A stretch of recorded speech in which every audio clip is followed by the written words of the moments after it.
Padre, gracias por la oportunidad que nos das de estar aquí este día aprendiendo, conociendo más y más de ti y de lo que tú tienes y quieres para nosotros. En el nombre de Cristo, gracias.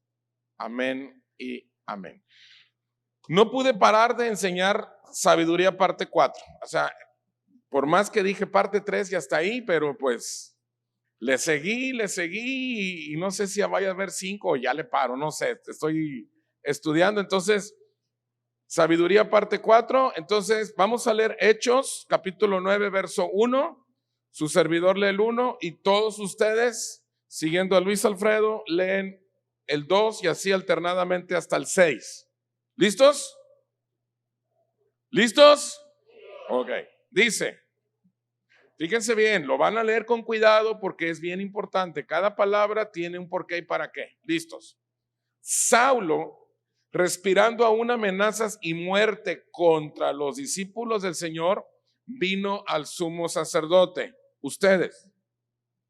Y le pidió cartas para las sinagogas de Damasco, a fin de que, si hallase algunos hombres o mujeres de este camino, los trajese presos a Jerusalén. Mas yendo por el camino, aconteció que, al llegar cerca de Damasco, repentinamente le rodeó un resplandor de luz del cielo. Ustedes. Y cayendo en tierra, oyó una voz que le decía: Saulo, Saulo, ¿por qué me persigues?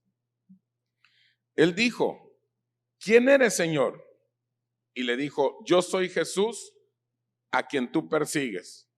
Dura cosa te es dar coces contra el aguijón. 6. Ustedes. Él, temblando y temeroso, dijo: Señor, ¿qué quieres que yo haga? Hasta ahí. Muchas gracias. Muy bien, vamos a entrar al tema. Entremos al tema y vamos a ver algunas reflexiones del contexto de Saulo. Entonces, aquí estamos viendo un Saulo que anda persiguiendo ¿a quién? A los discípulos de Jesús, a los creyentes, y se le aparece una luz y era Jesús y le dice, bueno, ya vimos toda la historia, ¿verdad? Muy bien, vamos a ver el contexto de Saulo.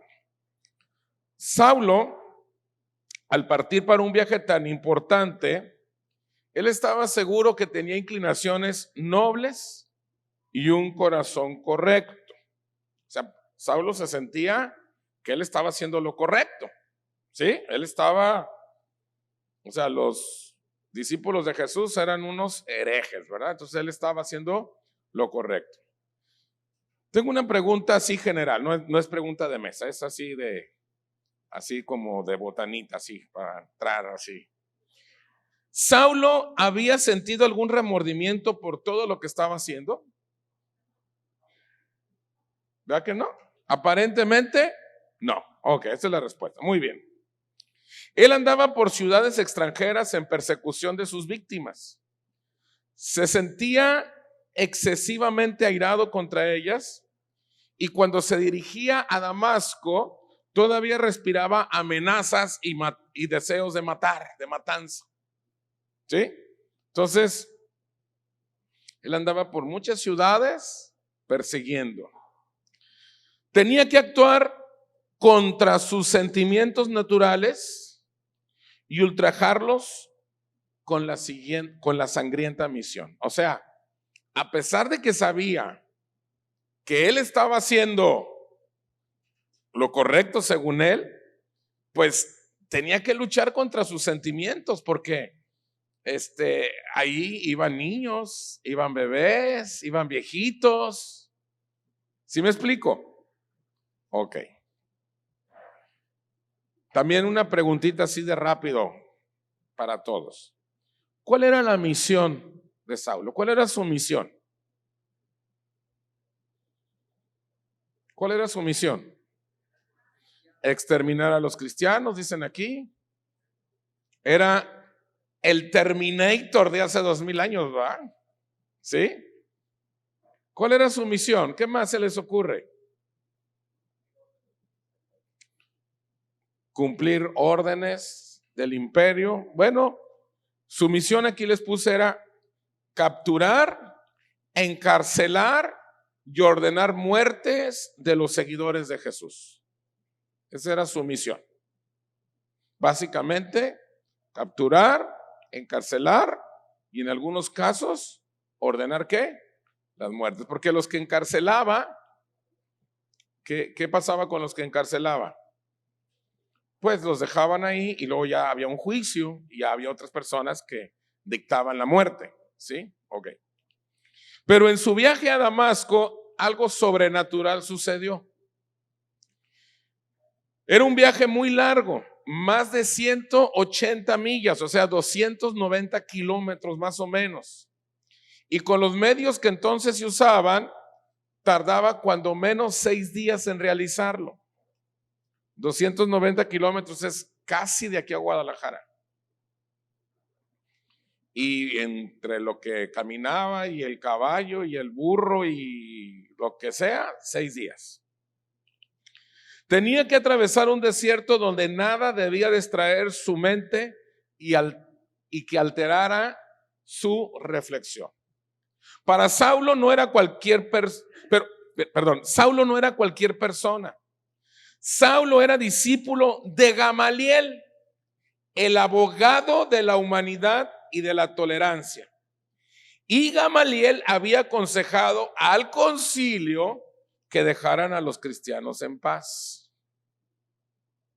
Por si no sabían, Gamaliel era la máxima autoridad legal dentro del judaísmo. Y Gamaliel les dijo, ¿saben qué? Déjenlos en paz. Pero los judíos, ya saben cómo eran bien aferrados, bien desesperados. ¿Y qué dijeron? Ni más paloma, vamos a. ¿Sí? Pero ese era el maestro de Saulo. O sea, Saulo sabía que su maestro, ¿qué decía? Déjenlos en paz. Porque Saulo era muy joven todavía, estaba joven. Y su maestro era una persona muy tolerante. Enseñaba la tolerancia. Así, déjenlos que hagan su lucha. Ok. Y a pesar de la posición de su maestro Gamaliel, el mismo Saulo, que era demasiado joven, había endurecido y acostumbrado a su corazón a esa obra tan terrible: capturar, encarcelar y ordenar muertes. O sea, estamos viendo a un Saulo joven. No sé, dicen algunos teólogos que andaba en los 30. Unos dicen que poquito menos de 30, pero muchos dicen no, ya tenía que tener por lo menos 30 porque la ley, Entonces era una persona relativamente joven. ¿Sí? ¿Cuándo tiene este encuentro? Porque después pasan muchos años hasta cuando se convierte en Pablo. ¿Sí me explico? O sea, pasan muchos años. Esa es otra historia que no la voy a tocar ahorita. Pero no es de que se convirtió y al año ya andaba predicando. No. Pasaron muchos años. Así como los cuentos, ¿no? De las princesas, ¿no? Y muchos años después. Pasaron más de 10 para que tengan una idea. Muchos años. Ok, sigo. Por muy grande que fuera su celo religioso, sus remordimientos estaban iniciando a causa de la conducta de los cristianos. O sea, Pablo en este viaje, aparentemente por todo lo que pasó, que se le apareció la luz y cómo él dobló las manos muy rápido, él como que da a entender que ya traía ciertas reflexiones, ¿sí? Ya andaba así como que estos cuates los tengo que perseguir, pero ¿qué había pasado? ¿Qué experiencias tenía Saulo? Vamos a ver. Saulo había oído la noble defensa de Esteban. O sea, cuando Esteban lo agarraron y lo mataron, Saulo oyó su defensa y había visto brillar su rostro como el de un ángel en la cámara del consejo. Saulo lo había visto, estamos hablando de Esteban, arrodillarse en el campo de la ejecución y orar por sus asesinos. O sea, por muy duro que era, ya como que decía, híjole, ¿qué está pasando, no? Saulo, en el curso de sus persecuciones, había sido testigo de otras escenas parecidas, porque no era el único que había ordenado que lo mataron. O sea, él ordenaba a muchos. Y los cristianos, cuando los ejecutaban, pues no eran así como que soltaban maldiciones, culebras, víboras y todas las animalitos que decía el expresidente Vicente Fox, ¿verdad? No. O sea, ellos decían, Señor, aquí estoy, voy contigo, ¿verdad? Sí, así como muchos de ustedes, así bien humildes, bien amorosos. Cuando se les atraviesa el camión, ¿verdad? De los azules, ¿verdad? A un taxista que se les atraviesa, sí, Señor, bendiciones. ¿Ah? Ok. Entonces, todo eso había visto Saulo. ¿Sale? ¿Parecían estas gentes enemigas de Dios? Habiendo penetrado en sus hogares para llevarlos a la cárcel, porque Saulo se metía, ¿podrían ser el producto del poder de las tinieblas estas personas?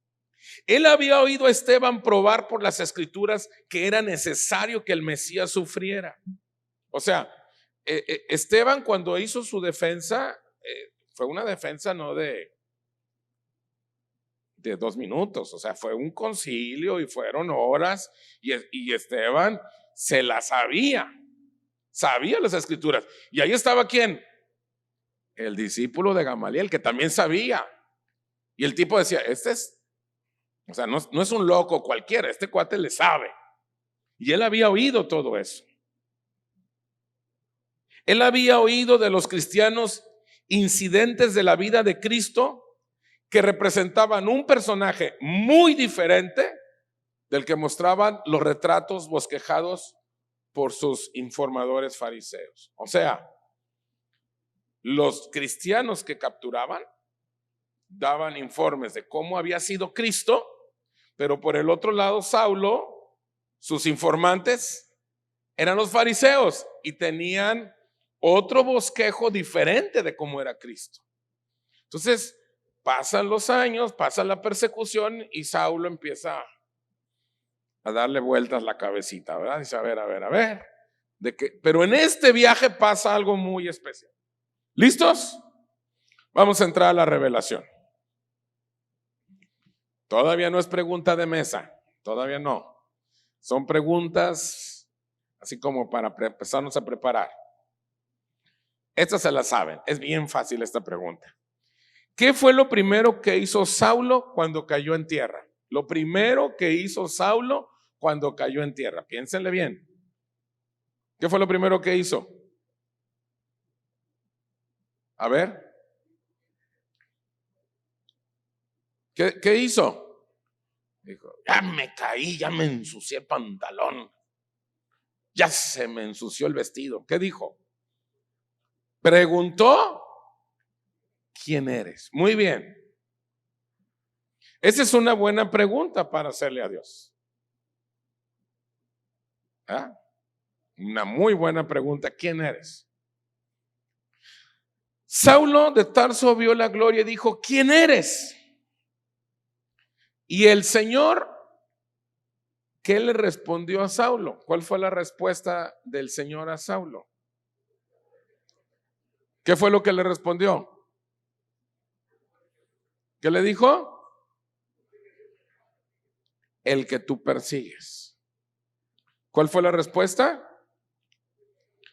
El que tú persigues. Muy bien. Una muy buena pregunta que hizo Saulo fue, ¿cuál fue la pregunta que le hizo Saulo después de que le dijo, yo soy el que tú persigues? ¿Cuál fue la pregunta que le hizo Saulo? ¿Qué quieres que yo haga? Esa fue la pregunta. ¿Listos? ¿Listos? Ok. Pregunta número 1 de equipo.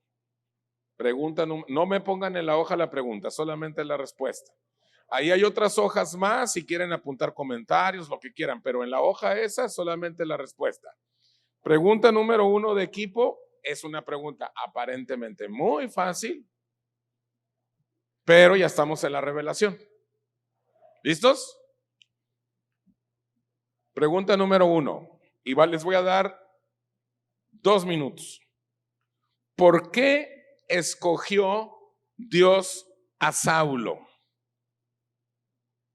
¿Por qué escogió Dios a Saulo? 2 minutos, corre tiempo. Muy bien. Vamos a empezar. ¿Qué mesa quiere participar?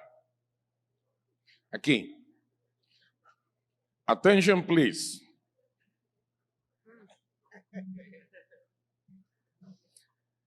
Por la preparación que tenía y sus cualidades para llevar a cabo su asignación. Muy buena respuesta. Acá. Porque era una persona muy preparada, discípulo de Gamaliel, hebreo de hebreo, fariseo de fariseos, y era muy apasionado de la ley, creyendo que hacía lo correcto. Muy bien. ¿Quién más quiere participar? Acá.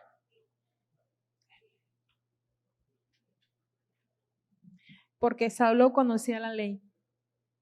Muy bien. ¿Quién más quiere participar? ¿Alguien acá? Acá.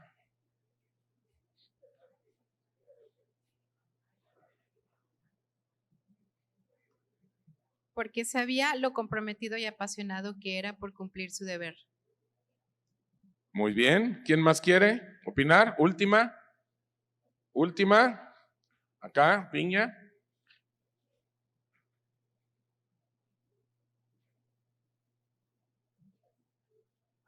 ¿Por qué escogió Dios a Saulo? Porque Dios conocía el corazón de Saulo y era muy atrevido Saulo. Muy bien. Todas las respuestas están muy bien.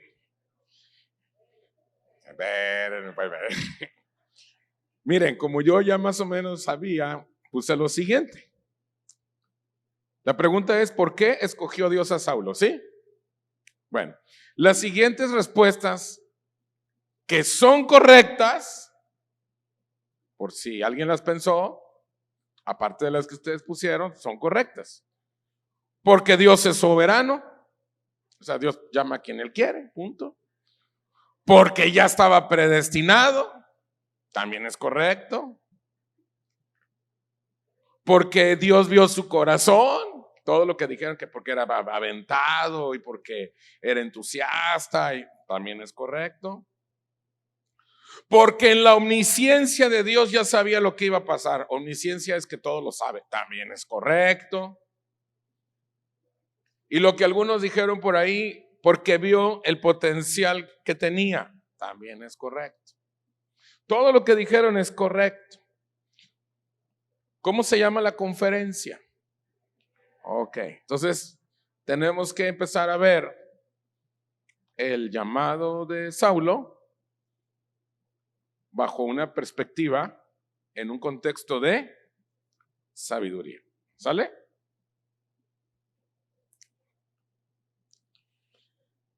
¿Ves por qué Dios escogió a Saulo?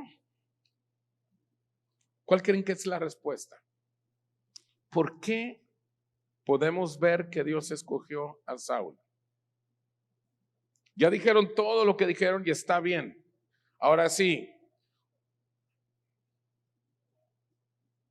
Pero todo está bien, todos dijeron bien. A donde los quiero llevar es a lo siguiente. La respuesta correcta es porque hizo la pregunta correcta. ¿Qué quieres que yo haga? Sí, Dios vio el potencial y Dios sabía que era preparado y Dios es soberano y al que quiere llama y al que no llama. Todo lo que todos dijeron. Pero Saulo hizo algo que es clave para que podamos entender el tema de la sabiduría. ¿Qué fue lo que hizo? hizo la pregunta correcta. ¿Cuál fue la pregunta correcta? ¿Qué quieres que yo haga? Saulo era un criminal, pero tuvo la pregunta correcta. ¿Sí o no? Y tú y yo, o todos o algunos, podemos ser un santo de la iglesia y ser tan tontos que ni siquiera sabemos hacer preguntas.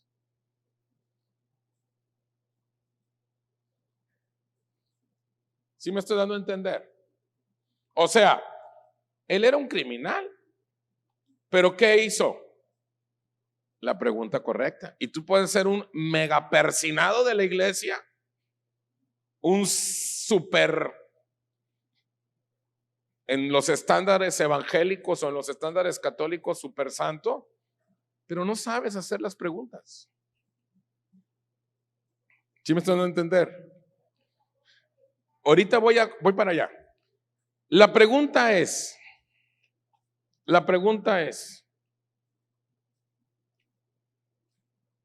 ¿por qué el Señor no se apareció ante todos los que estaban en el aposento alto? ¿Sí te acuerdas que había un montón de gente en el aposento alto? Dice la escritura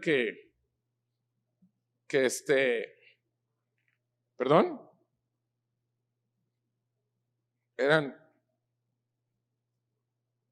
120, están diciendo acá. ¿Por qué no se les apareció? Ahí va, voy para allá. Si tú y yo nos ponemos a leer el libro de los Hechos, el primer capítulo, los primeros versículos, ponle los primeros 8 versículos, verás que Jesús durante 40 días les estuvo hablando de un solo tema. Si nos ponemos a ver, ¿cuál era el tema? El reino. Les estaba hablando de un solo tema, del reino. Dice que Jesús, después de haber resucitado por 40 días, se les estuvo apareciendo a los discípulos con pruebas indubitables. Indubitables quiere decir que no hay manera de que no se puedan probar. Y hablándoles acerca del reino de Dios. Durante 40 días les estuvo hablando de un solo tema. ¿Cuál era el tema? El reino de Dios. No les habló de la familia feliz, no les habló de la santidad, no les habló de la oración, no les habló del evangelismo, no les habló del discipulado, no les habló de cómo tiene que ser la liturgia dentro de la iglesia, si empieza con alabanza y luego con adoración, y luego si la predicación tiene que durar tanto, que si tienen que ser en un edificio apartado exclusivamente para el culto, o puede ser un lugar rentado. No les habló de nada de eso. De lo único que les habló fue ¿de qué? Del reino.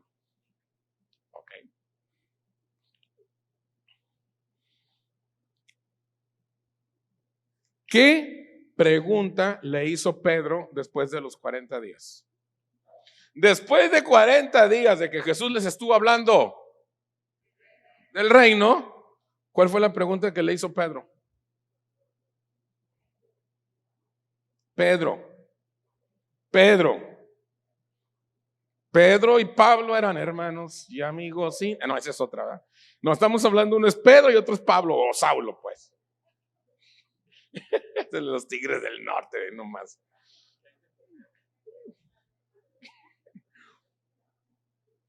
Pedro y Pablo eran hermanos y amigos inseparables. Bueno, esa música del mundo, Chihuahua. Ok. ¿Qué fue lo primero que le preguntó Pedro después de 40 días? Le preguntó: Señor, ¿restaurarás el reino de Israel? Jesús hablándole ¿de qué? Del reino. ¿Y qué hace Pedro?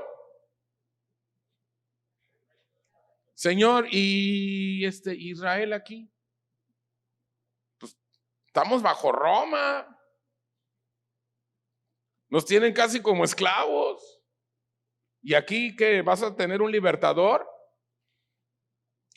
Pedro nunca se pudo sacar a Israel de la cabeza. La pregunta de Pedro mostraba su corazón durante todo su ministerio y hasta anciano, nunca pudo dejar de hacer esa pregunta: ¿vas a restaurar al reino o a la nación de Israel?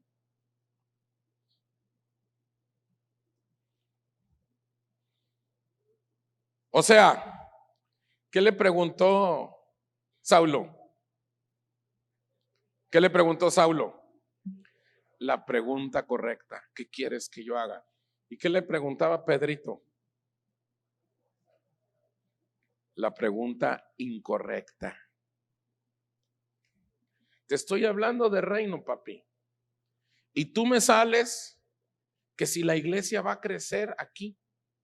Y tú me sales con que si vas a restaurar aquí la nación y qué partido va a ser el bueno, que si los de Morena, que si los vas a restaurar el PRI, el PAN.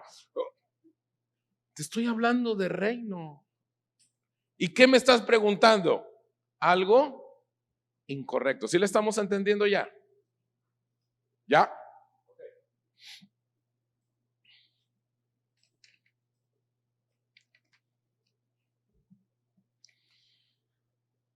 Es una pregunta para ti y me la vas a responder tú y no es de mesa, es aquí como botana. ¿Cuál crees que es uno de los problemas que tú tienes? O uno de los problemas que tenemos, incluyéndome yo, todos lo tenemos. A ver, aquí. No saber escuchar, no saber cuál es mi asignación, falta de sabiduría, no soltar el pasado, no entender los tiempos, no le están dando. ¿Perdón? Aquí está. No saber preguntar. No saber preguntar. Ese es uno de los problemas que tenemos, que no sabemos preguntar. Les estoy diciendo, chavos, que Saulo hizo la pregunta correcta y que Pedro hizo la pregunta incorrecta. ¿Y que cuál es nuestro problema?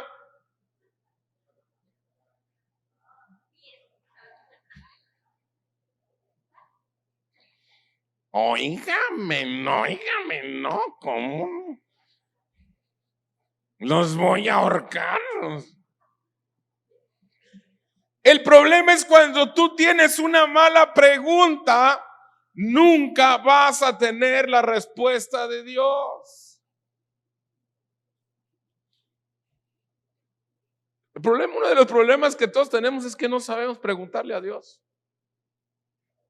Porque lo que le preguntamos son cosas que tienen que ver con nuestra necesidad aquí. Ese es el problema, es la verdad. Señor, me chocaron el carro, ¿de dónde voy a sacar lana, Señor, para arreglarlo? Híjole, ya me dijo el laminero que son 17,000 pesos. O sea, son preguntitas. ¿Sí me estoy dando a entender?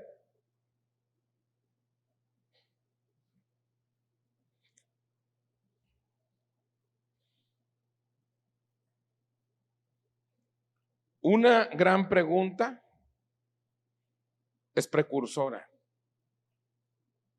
Lo voy a explicar más adelante, después de que ustedes respondan la pregunta número 2 de mesa. Son 3 preguntas nada más hoy. Pregunta número 2, el día de hoy. Ahí va. ¿La sabiduría tiene un protocolo? Si dicen que sí, ¿por qué? Y si dicen que no, ¿por qué? Ahí está la pregunta. ¿La sabiduría tiene protocolo? ¿Por qué? Si dice sí tiene protocolo, ¿por qué? Y si no tiene protocolo, ¿por qué? Y si no saben qué significa protocolo, pónganse en Google, métanse a Google y pongan protocolo. Ok, tienen 3 minutos, corre tiempo. 15 segundos.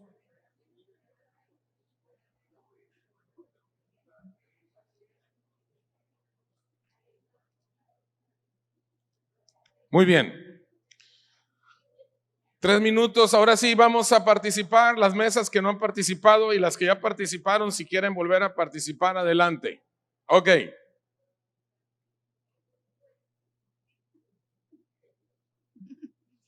Ok, bueno, en lo cotidiano pudiéramos decir que sí tiene protocolo. Debo de saber a qué persona voy a decirle la situación. Número 2, pudiera ser cómo le voy a manejar la información, que sea lo más correctamente posible, y el lugar donde le voy a decir las cosas. Muy buena respuesta. Muy bien. ¿Quién más? ¿Quién? ¿Aquí? Ok. Los que ya levantaron la mano pueden volver a opinar. No hay ningún problema. Sí, porque necesitamos un corazón sabio y conocer la voluntad de Dios. Ok. Aquí. Opinamos que sí. Y bueno, porque hay que también aprender a leer, escuchar, preguntar y obedecer. Muy bien. Aquí.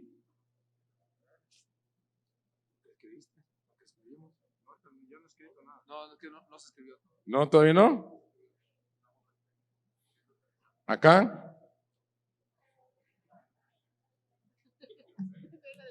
Sí, porque hay que ser sabios para preguntar. Muy bien. ¿Alguien más aquí? Sí, porque se requiere preparación.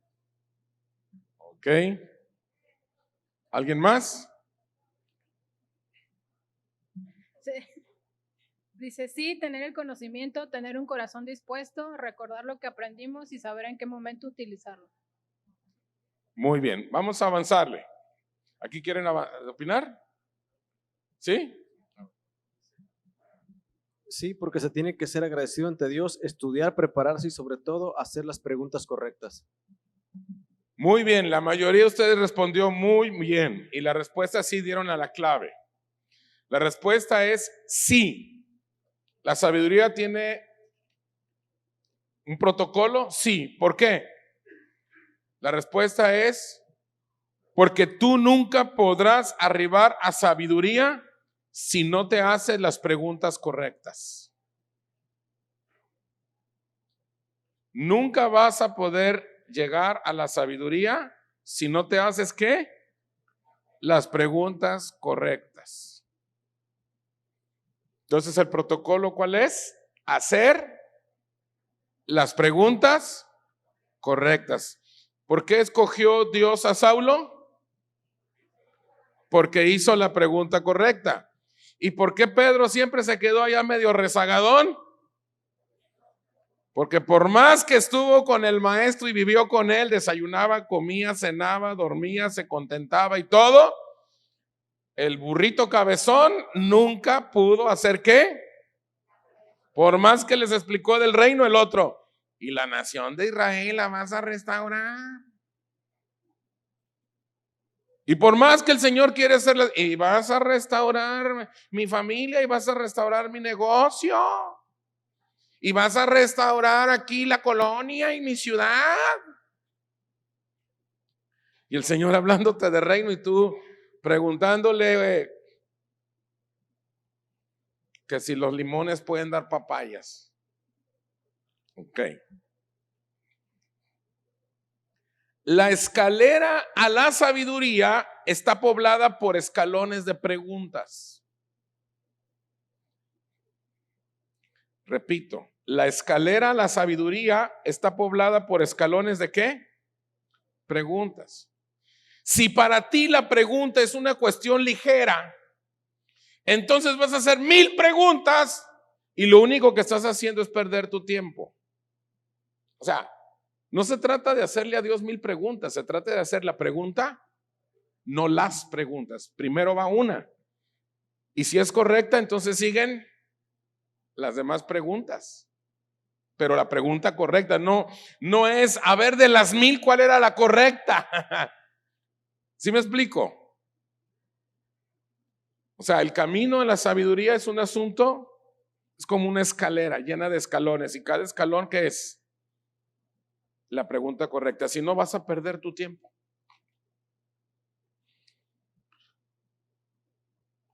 Pero cuando las preguntas tengan para ti el poder que les corresponde, tú te vas a convertir en una persona clave para el propósito eterno de Dios.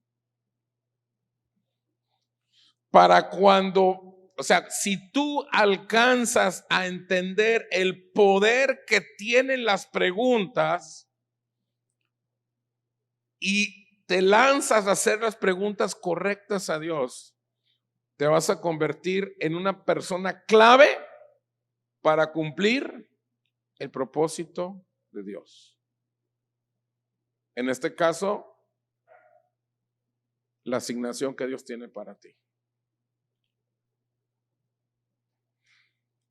Y termino con este pensamiento antes de entrar a la revelación de la revelación, que es donde ya quiero llegar. Ahí les va este pensamiento. Anótenlo, les va a servir. En momentos difíciles, no te hagas las preguntas incorrectas. En momentos difíciles, no te hagas las preguntas incorrectas. Todos tenemos momentos difíciles, todos. Pero si te vas a poner a hacer las preguntas incorrectas, ¿y por qué me está pasando esto, Señor? O sea, tienes que hacer la pregunta correcta. ¿Y por qué? Y empezamos a hacer cada preguntita. Tienes que aprender en los momentos difíciles a hacerle ¿qué? Imagínate, Saulo cae al piso. ¿Quién eres? Al que tú persigues. ¿Y qué fue lo que hizo? La pregunta correcta. ¿Qué quieres que yo haga?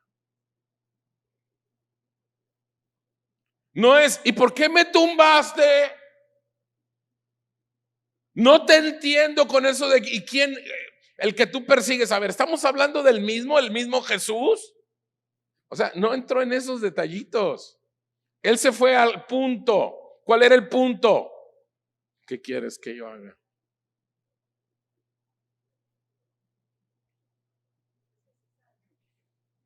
Ahora,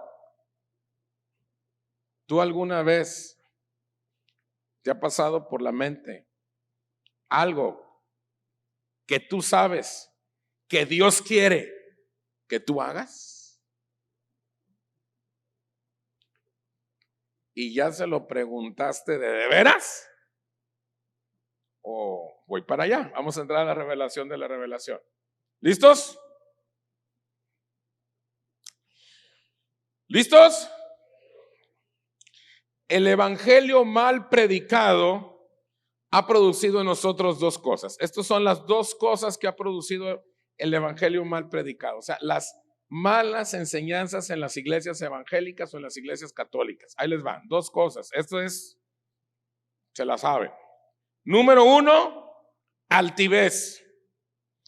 Porque nos ha hecho creer que porque ya tenemos una antigüedad de 20 o 15 o 30 años en la iglesia, sabemos mucho.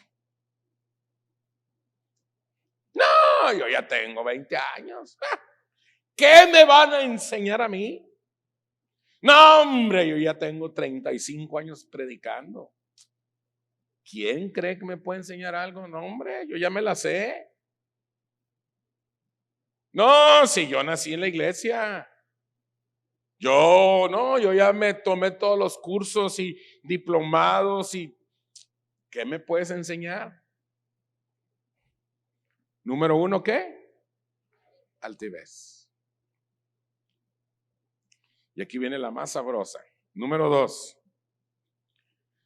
falta de compromiso con las preguntas correctas. ¿Por qué estoy diciendo que falta de compromiso con las preguntas correctas? ¿Por qué te imaginas que estoy poniendo este número 2? Falta de compromiso con las preguntas correctas. ¿Por qué digo que ese es un problema? ¿A qué me refiero con falta de compromiso con las preguntas correctas? A ver, aquí. ¿Por qué?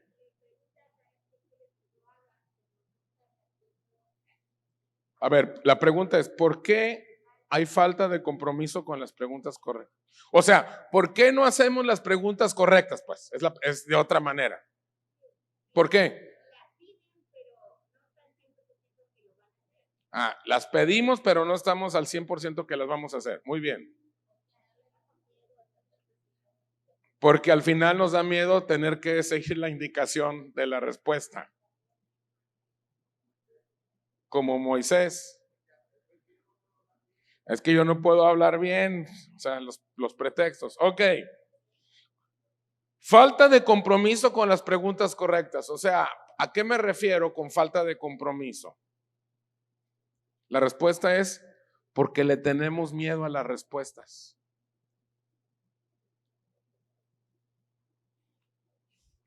Por eso a veces nosotros no nos queremos meter así, bien, así, porque si yo le digo, yo ya más o menos conozco lo que me va a decir el Señor.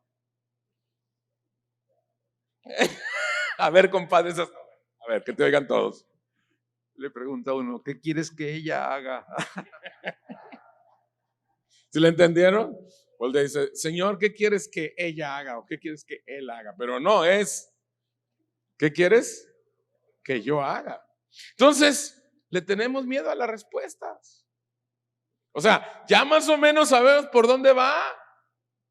¿Sí o no? ¿Sí o no?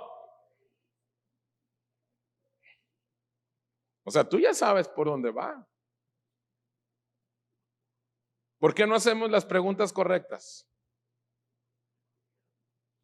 Porque ya sabes por dónde va la respuesta. Pero eso lo manejamos así medio en el subconsciente, así como que mejor me espero tantito.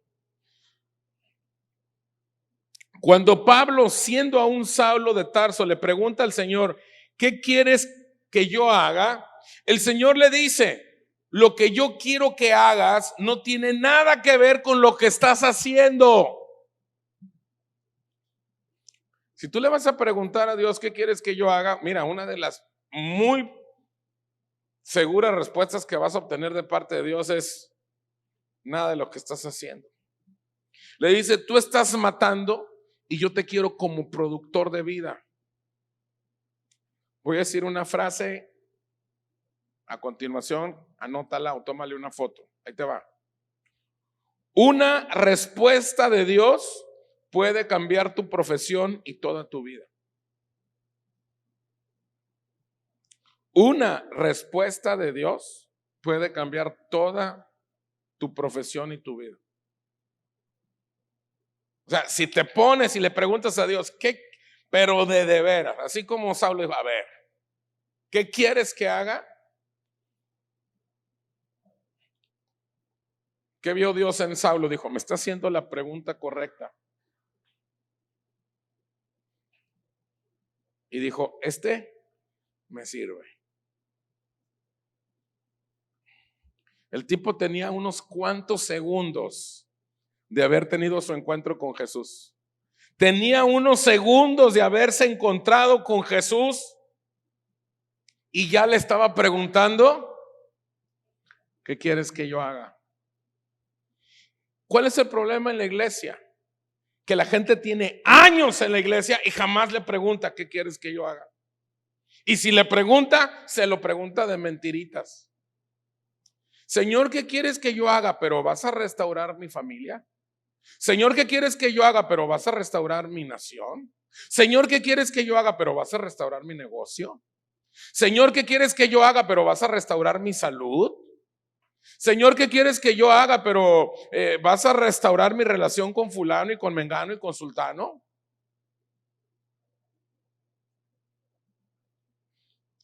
Por eso nunca Dios te dice nada.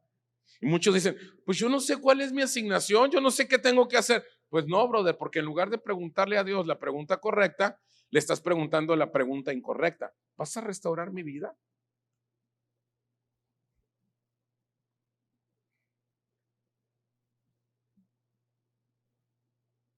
Por eso dice, busca primero el reino de Dios y su justicia Y todo lo demás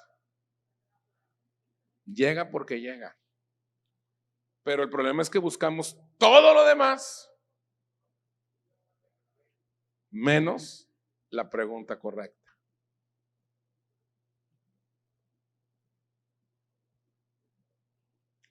Por eso tienes que estar seguro cuando te plantas delante de Dios. ¿Por qué tengo que estar seguro cuando me pongo frente a Dios? Porque tienes que caminar de acuerdo a la respuesta que Dios va a traer sobre tu vida.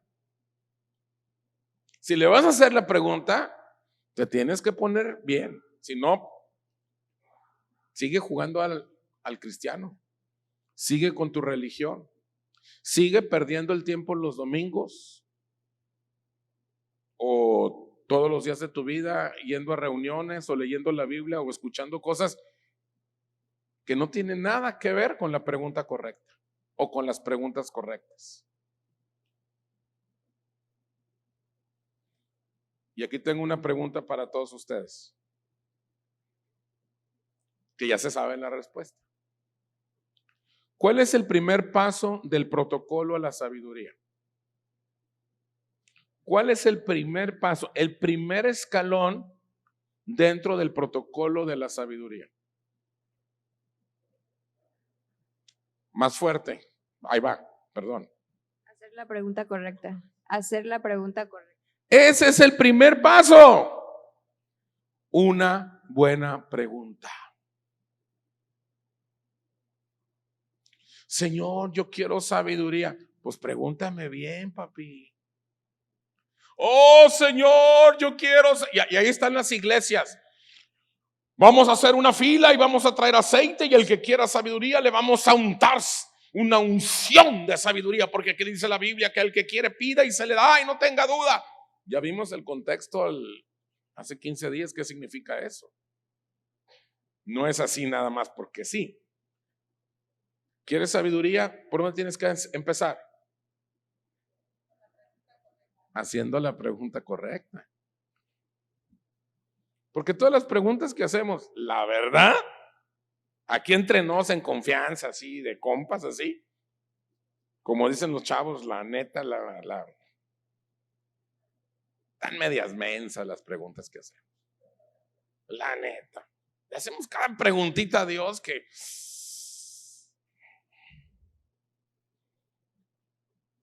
tienes que hacer la pregunta correcta. Y no estoy hablando de la misma pregunta que él hizo. ¿Qué quieres que yo haga? En un sentido literal. Sino tú sabes algo. O sea, tú ya tienes a Cristo dentro de ti. Pregunta, ¿qué características tienen los niños cuando van creciendo? ¿Qué características tienen los niños cuando van creciendo? Que se la viven haciendo preguntas. ¿Y qué es un foco? ¿Y por qué da luz? Ah, porque ahí tiene corriente eléctrica. ¿Y qué es la corriente eléctrica?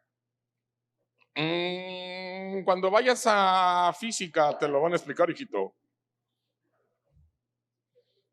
¿Sí me explico? Empiezan a preguntar y a preguntar y a preguntar. ¿A quiénes les hacen más preguntas los niños? ¿A quién? ¿A quién les hacen más preguntas? A su papá y a su mamá, porque les tienen confianza. ¿Por qué preguntan tanto? ¿Por qué preguntan tanto? Porque las preguntas te hacen crecer. Son poderosas. Las preguntas correctas te hacen crecer. Las preguntas incorrectas, no creces. Tienes que aprender a hacer las preguntas correctas para poder crecer. ¿Sabes cuál es el problema a la hora de hacer preguntas? ¿Sabes cuál es el problema a la hora de hacer preguntas? Tengo 2 puntos. Este es aquí. ¿Perdón? No espera respuesta. Lo mismo, pero al revés.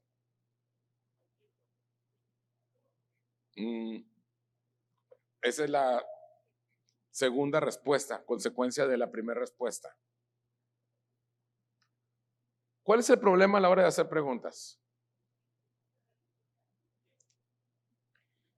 El problema es que una buena pregunta siempre va a tener una buena respuesta. Y quizás tú digas, ay, qué padre, una buena pregunta siempre va a tener una buena respuesta. Pero aquí viene el punto número 2, ahorita lo dijo Luis Alfredo. No siempre le conviene a nuestra carne oír esa respuesta.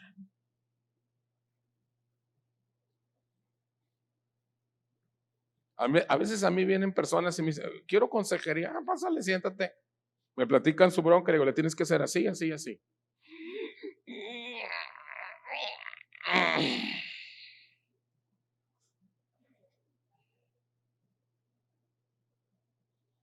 Es que no oímos lo que queremos oír. A nuestra carne no le gusta. Pregúntale a Dios y verás cómo te trata. Por eso es bien padre creer en Dios, ¿verdad? Así de, hola, hola Dios, ¿cómo te quiero? Besitos. Todo mi amor, Dios, hola. A cuando te predica, no, Dios no está allá, Dios está en ti.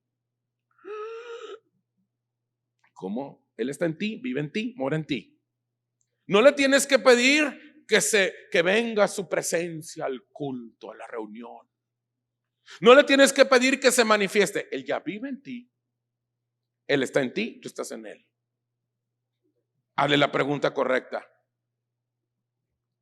Hola Dios, otra vez volvemos a lo mismo. ¿Por qué?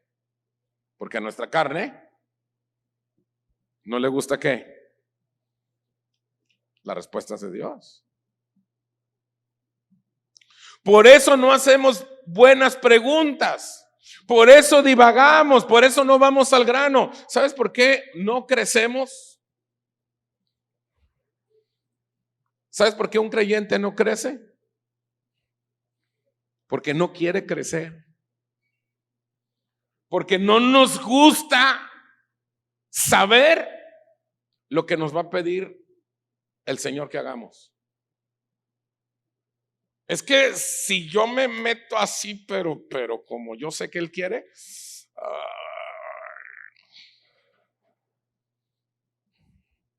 qué flojera. Porque no nos gusta, o sea, ya sabemos. Mira, tú ya más o menos sabes por dónde va el Señor, que ya te ha hablado.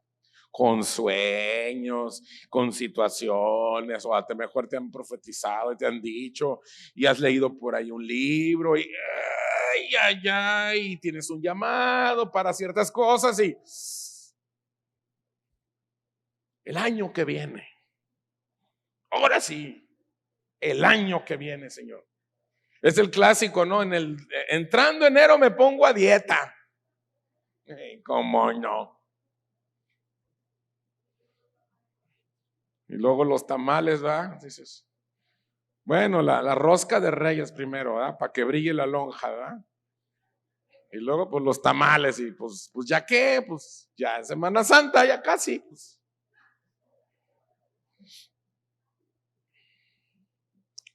Tercer y última pregunta, y con esta ya casi terminamos la conferencia de hoy.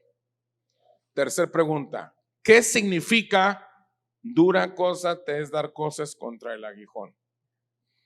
¿Qué significa dura cosa te es dar cosas contra el aguijón? 3 minutos. 3 minutos.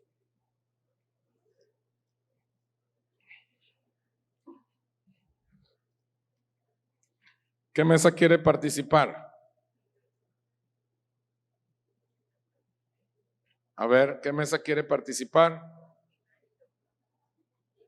3 mesas, aquí. Empezamos. La comadre dice, ¿qué quieres que él responda, señor? Que es difícil o imposible luchar contra lo inevitable. De parte de Dios. Muy bien. Acá levantaron la mano. Aquí también, ahí voy. Dar de coces contra el aguijón es no poderle dar de puñetazos a algo muy puntiagudo. Muy bien. No poder dar de puñetazos algo muy puntiagudo. Resistir a las respuestas de Dios. Resistir a las respuestas de Dios. ¿Quién más? Acá.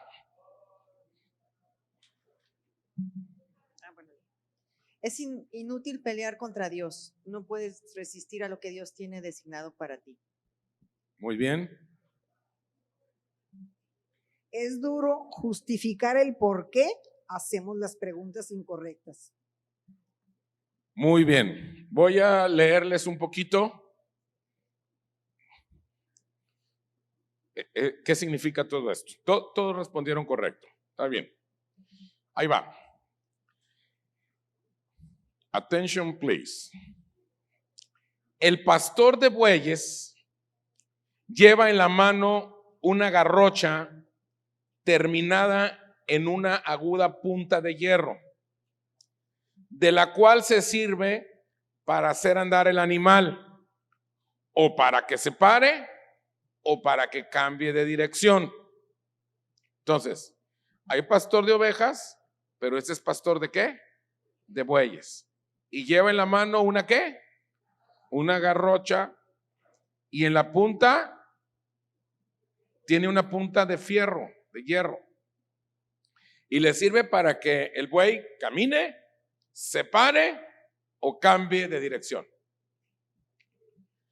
Si el buey es rebelde, da coces contra la garrocha, lastimándose y enfureciéndose con las heridas que recibe. La palabra coces significa patadas. La que sigue, por favor, cabina. Significa patadas. Esta frase constituía una expresión de aquel entonces donde se tenía la imagen de un buey que da patadas al mismo aguijón con el cual su amo lo punza para que siga arando. Entonces, va el buey caminando y atrás va el pastor. ¿Y lleva qué? Lleva esa herramienta punzante para que se pare, para que camine o para que cambie de dirección. Y cuando al buey no le gustaba, ¿qué hacía? Tiraba patadas. ¿Y a qué le pegaba? Sí, le pegaba la punta y se sangraba. Entonces, cuando Jesús le dice a Saulo, se le presenta y le dice, yo soy a quien tú persigues. Y le dice, dura cosa te es estar tirando patadas contra de mí. Dura cosa es ponerte conmigo a las guerritas. Dura cosa es ponerte conmigo a las luchitas. ¿Y qué hace Saulo? Pregunta correcta. ¿Qué quieres que yo haga? Señores,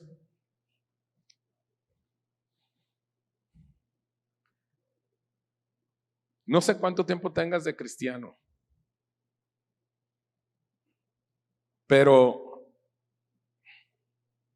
ya no sigas queriendo jugarle a las luchitas al Señor, porque lo único que pasa es que cada vez te lastimas más.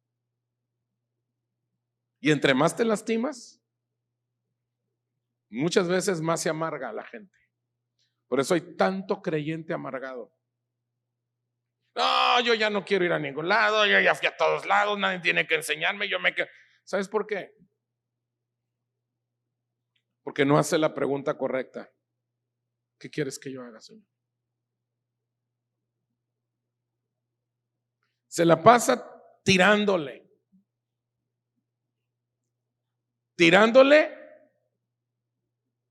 de patadas a la persona que Dios puso para impulsarlo.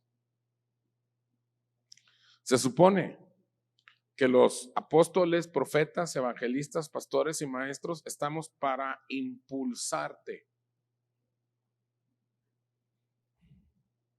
Pero a la hora que te impulsamos, no me gusta eso. No, pues si no, aquí no es un asunto de gusto. Aquí no tiene que ver si te gusta o no te gusta.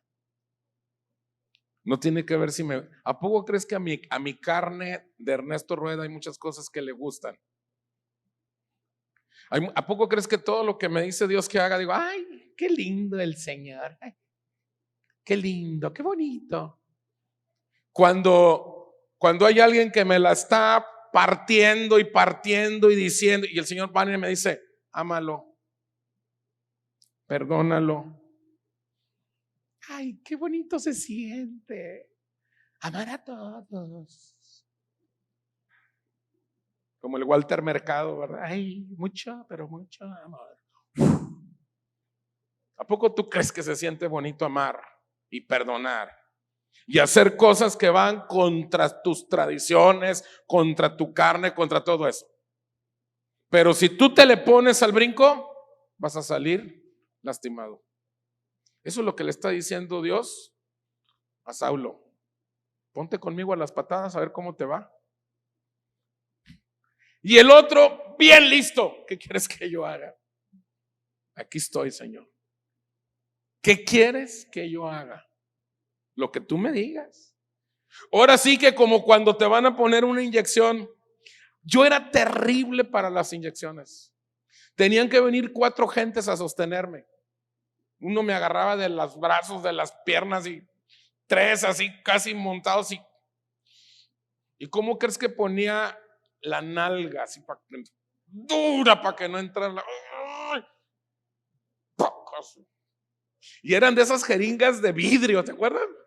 No, las de ahorita, no, de vidrio con agujones, de esos así, que las ponían a hervir las mamás, porque en esas así era antes.